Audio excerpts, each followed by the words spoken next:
तू, धूप में छाँव की एहसास तू।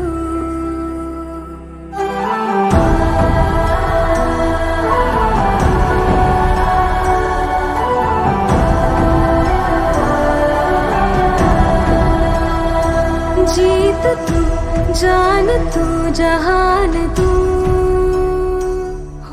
મારું નામ અંકિતા પટેલ છે। હું મહાગુજરાત હોસ્પિટલમાં નર્સિંગ તરીકે ફરજ બજાવું છું। હું મંજીપુરાની રહેવાસી છું। દરઅસલ અત્યારે કાળઝાળ ગરમી બહુ ચાલી રહી છે, તો રિક્ષાવાળા ભાઈઓ સવારથી સાંજ સુધીમાં એમની મુસાફરી કરતા હોય છે। એ કારણે ધ્યાનમાં લઈને અમે જોઈ રહ્યા છીએ કે આ કાળઝાળ ગરમીમાં બધાને ડાયરિયા વોમિટિંગના બહુ જ કેસ થાય છે, ડિહાઇડ્રેશન થઈ જાય છે। તો એની માટે અમે દરેક રિક્ષાવાળા ભાઈઓને એનર્જી ડ્રિંક અને પાણીની બોટલનું વિતરણ કરી રહીને સમજાવી રહ્યા છીએ કે રોજ તમારે એનર્જી ડ્રિંક સાથે નીકળવાનું, જેથી કરીને ડિહાઇડ્રેશન ના થઈ જાય, બીપીનો પ્રોબ્લેમ ના થઈ જાય।